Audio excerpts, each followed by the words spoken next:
I am so excited to bring back to the podcast a feature that we had for a really long time. Then it kind of went away, but really excited to bring back Q reviews, where I feature and give feedback on Qs submitted from the 52 Qs community. And today we are starting out with Timothy Ackerman, a family member of 52 Qs, who submitted a cyberpunk instrumental Q called Circuit Breaker. And this is for a taxi brief. Now, what I don't know if that brief has long since closed. And Timothy, if that's true, my apologies for that. But Taxi was on the search for a bunch of cyberpunk instrumentals needed for a UK-based music library. Let's see, they're looking for cyberpunk instrumentals bursting with raw energy and plenty of electronic grit. Submissions should have energized, danceable rhythms and dynamic arrangements that build as they progress. Cyberpunk instrumentation, think distorted synths, pulsing synth bass, hard-hitting drums in the stylistic wheelhouse of the references. Now, I don't have the references, and that's totally fine, but we're looking 2 to 4 minutes for an instrumental, or a cue, 90 seconds to 2 minutes, non-faded, all of that. All right, so let's go ahead and we're going to take a listen to it, and then I'll give my thoughts on the other side.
All right, that was Circuit Breaker from Timothy Ackerman. Tim, thank you so much for sending this along. As far as, the brief and nailing the instrumentation and the raw energy and the danceable kind of EDM style, I think you absolutely nailed it. Love the sounds of these.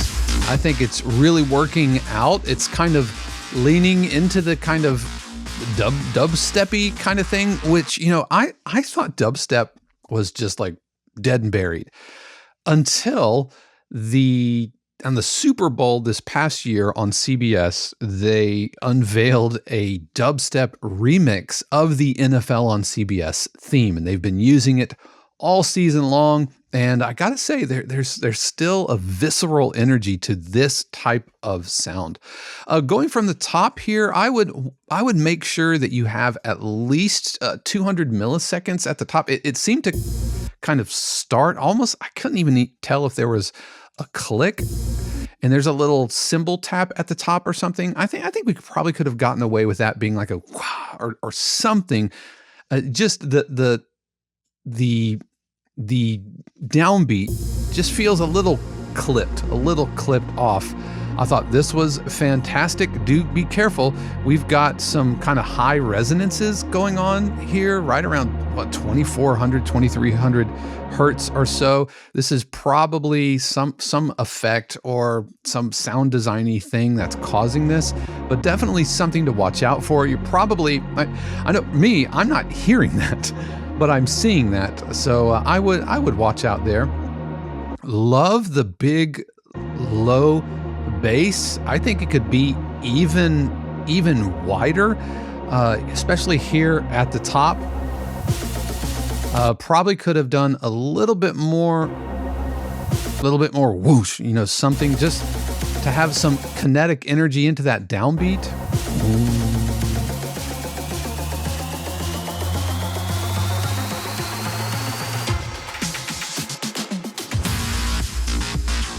Yeah, I think that really hits hard.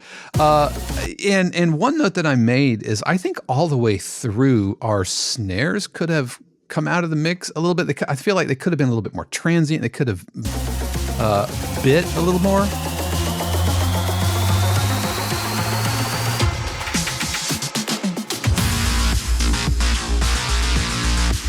Yeah, like the snare is just getting lost in here, in my opinion.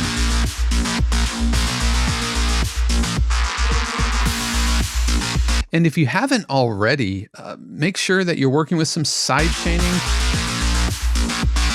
And I would exaggerate it, like really, really lean into that side chain. You want to pull out all of the EDM-y, dubsteppy tropes that you can. And I think that's going to work really, really well. And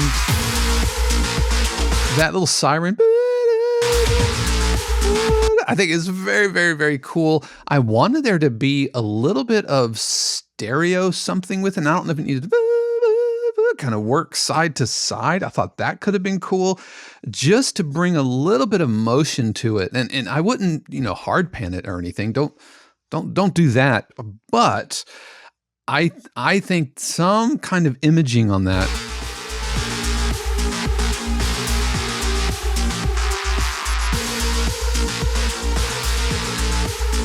And you pump that also through a side chain. I think that could work really, really well. So not only is it kind of pumping in and out, but it's also kind of moving around the stereo field.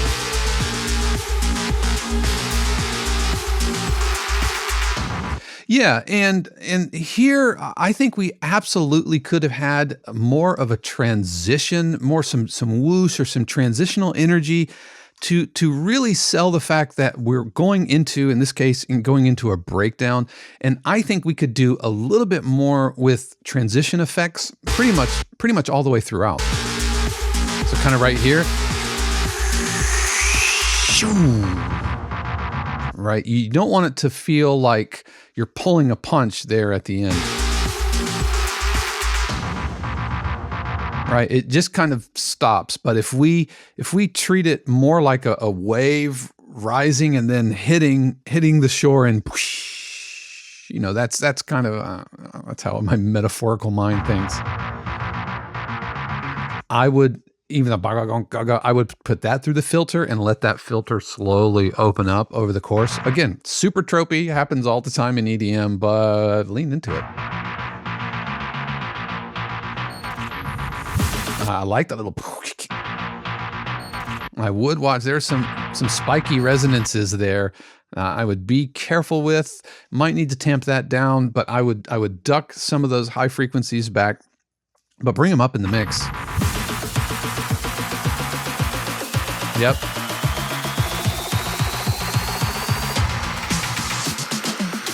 Yeah, and ironically, I would drop the riser, the noise sweep. I would drop it during that little shikukukuk. Yeah, just have that in the clear, just like we did here. In fact, let's see what that would sound like. I'm just gonna grab this and let's just see. Let's see. Let's drop that over there.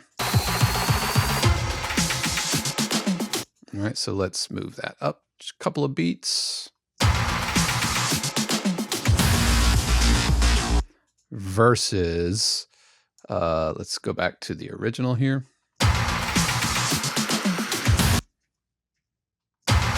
All right, and here's with the new part.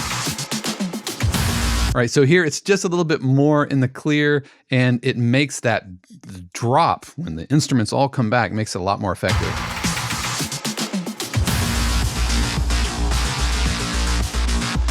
Yeah, absolutely. Put that bass through a side change. And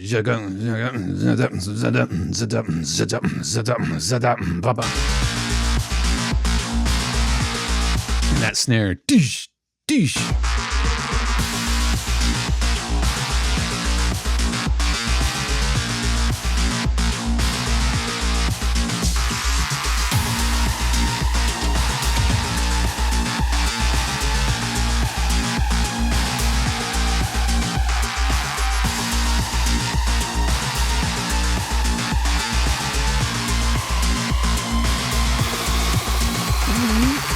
And let's hit the downbeat here. Give me a boom. Give me a nice solid button or stinger ending.